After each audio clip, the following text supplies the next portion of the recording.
नमस्कार, स्वागत है आपका दिव्य नेत्रता विजन पे। संविधान के सभी महत्वपूर्ण अनुच्छेद पे चर्चा करेंगे। अब कंटिन्यू क्लास चलेगा आपका। तो ये एक ही वीडियो में दे सकते थे सारा अनुच्छेद, लेकिन बहुत वीडियो लंबा हो जाएगा, 2-2.5 घंटा का हो जाएगा। इसलिए 10-15 मिनट का देंगे, पर डे के हिसाब से देंगे, ताकि आपको भी सहूलियत हो, देखने में भी कम समय लगेगा, आप भी देखते चले जाइएगा। चलिए शुरुआत करते हैं और पहला अनुच्छेद देखते हैं। अनुच्छेद 1 में क्या कहता है? अनुच्छेद 1 में है, भारत अर्थात इंडिया राज्यों का संघ होगा।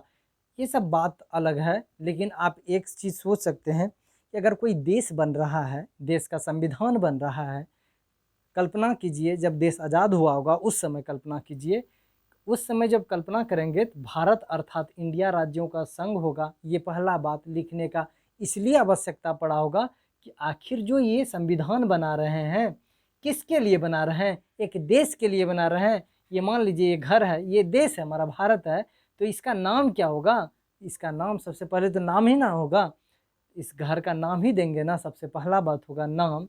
उसके बाद इसमें कौन रहेगा? कौन नागरिक रहेगा। इसके बाद उसको अधिकार क्या देंगे, उसका कर्तव्य क्या होगा, ये सब बात पे आगे चर्चा करेंगे।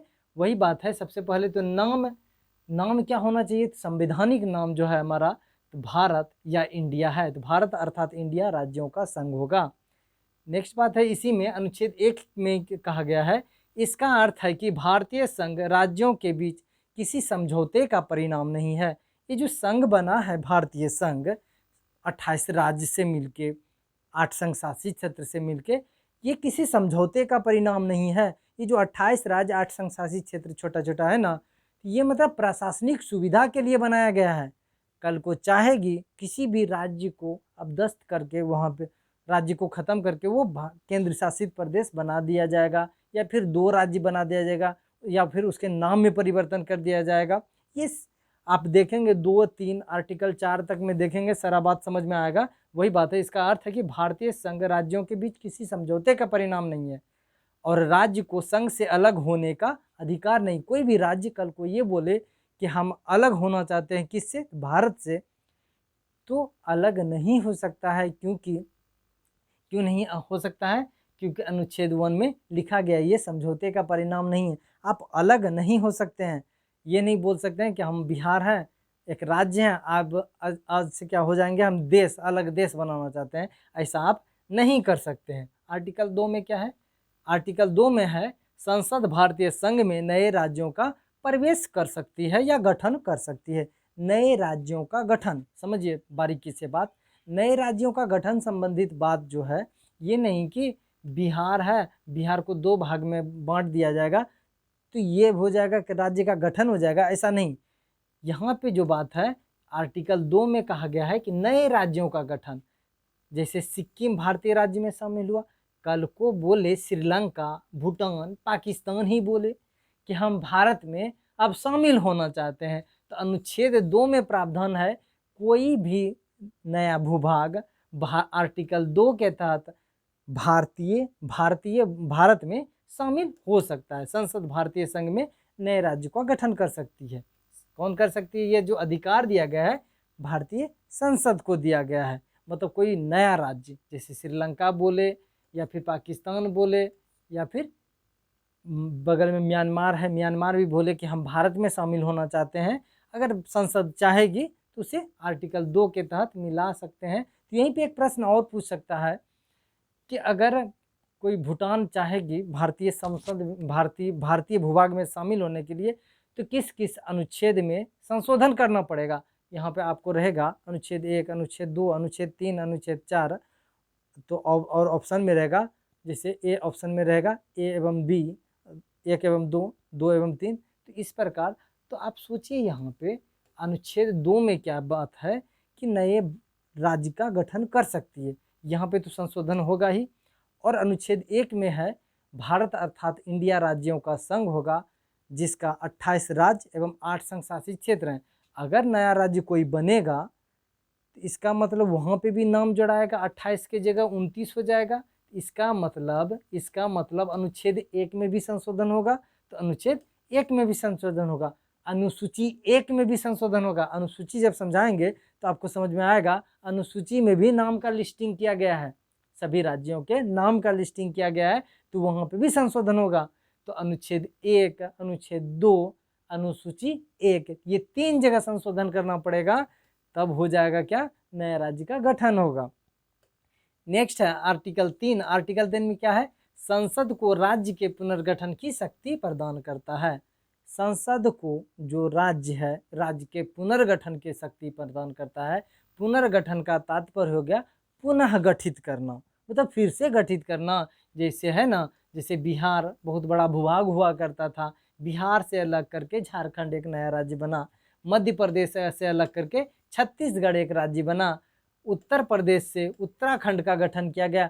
ऐसे अनेकों राज्य, जैसे जम्मू कश्मीर का विघटन करके लद्दाख एवं जम्मू कश्मीर 2 केंद्र शासित प्रदेश बनाया गया। तो वही बात है, आर्टिकल 3 में कहा गया है कि संसद को यह अधिकार है कि किसी भी राज्य के सीमाओं में, नाम में, या दो राज्य के कुछ भूभाग को लेके एक नए राज्य का निर्माण कर सकती है। ये संसद को अधिकार है। किसे? भारतीय संसद को। राज्य के पुनर्गठन से संबंधित कोई विधेयक राष्ट्रपति के पूर्व अनुमति से ही संसद में पेश किया जा सकता है। पहले राष्ट्रपति साहब से क्या करेंगे, अनुमति ले लेंगे, उसके बाद संसद में पेश करके संशोधन करके हम किसी भी राज्य के नाम सीमाओं में परिवर्तन कर सकते हैं, आर्टिकल 3 के तहत। इस संबंध में राज्य विधानमंडल को कोई भी अधिकार प्राप्त नहीं है। अब राज्य विधानमंडल, उस राज्य का विधानमंडल, किस राज्य का विधानमंडल सर? जिस राज्य का पुनर्गठन हम कर रहे हैं, उस राज्य का पुनर्गठन के संबंध में उस राज्य के विधानसभा का कोई भी अधिकार प्राप्त नहीं है। ये सिर्फ भारतीय संसद को प्राप्त है। इसलिए जो राज्य पुनर्गठन संबंधित बात जो निकलेगा वो भारतीय संसद में निकल रहा है। इसका मतलब ये जो सूची है ये संघ सूची का विषय होगा, यानी केंद्र सूची का विषय होगा। 7वीं अनुसूची जब पढ़ेंगे तो केंद्र सूची है, राज्य सूची है, समवर्ती सूची है, अब अवशिष्ट सूची भी पढ़ा जा रहा है इसमें, तो इसमें केंद्र सूची का विषय हो जाएगा ये। अनुच्छेद 4 देखते हैं। अनुच्छेद 4 में क्या है? अनुच्छेद 4 के अनुसार राज्यों के पुनर्गठन संबंधित विधेयक को संसद साधारण बहुमत से पारित कर सकती है। ये जो राज्य का पुनर्गठन हो रहा है अनुच्छेद 3 में, या फिर नए राज्य को शामिल कर रहे हैं भारतीय भूभाग में अनुच्छेद 2 के तहत, इसके लिए आपको भारतीय संविधान में संशोधन करने की आवश्यकता नहीं है। अनुच्छेद 4 में लिखा गया है। इसमें क्या है कि हम लोग जैसे संसद चल रहा है, सत्र चल रहा है, उसमें साधारण विधेयक से, साधारण बहुमत से 50% + 1 वोटिंग से आप नए राज्य का गठन कर सकते हैं। इस हेतु संविधान में संशोधन करने की कोई आवश्यकता नहीं है।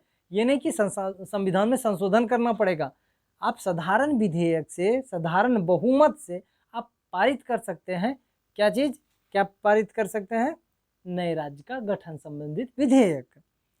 नेक्स्ट है नागरिकता। नागरिकता है क्या है भाई? नागरिकता है। नागरिकता का जो प्रावधान है, नागरिकता को पहले देख लीजिए। नागरिकता कहाँ है? नागरिकता संविधान के भाग 2 में है। संविधान के भाग 2 में नागरिकता का प्रावधान है। भाग 2 के अंतर्गत अनुच्छेद 5 से 11 तक का प्रावधान किया गया है। लेकिन 5, 6, 7, 8, 9, 10, 11 ये सब जो अनुच्छेद है उसका कोई प्रासंगिकता नहीं है।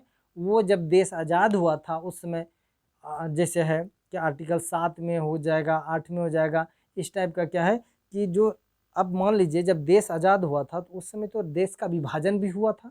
जब देश का विभाजन होगा तो कुछ लोग यहाँ से पाकिस्तान चले गए या बांग्लादेश चले गए। उस समय बांग्लादेश तो था नहीं, पूर्वी बंगाल। तो उस समय जो वहाँ यहाँ से कुछ लोग गए, कुछ लोग वहाँ से आए, कुछ दिन 1-2 साल बाद रह के वहाँ से आए, क्योंकि वहाँ पे मन नहीं लगने लगा, भारतीय याद सताने लगा। तो ऐसे लोग के लिए नागरिकता संबंधित प्रावधान कहा गया था इसी आर्टिकल के तहत।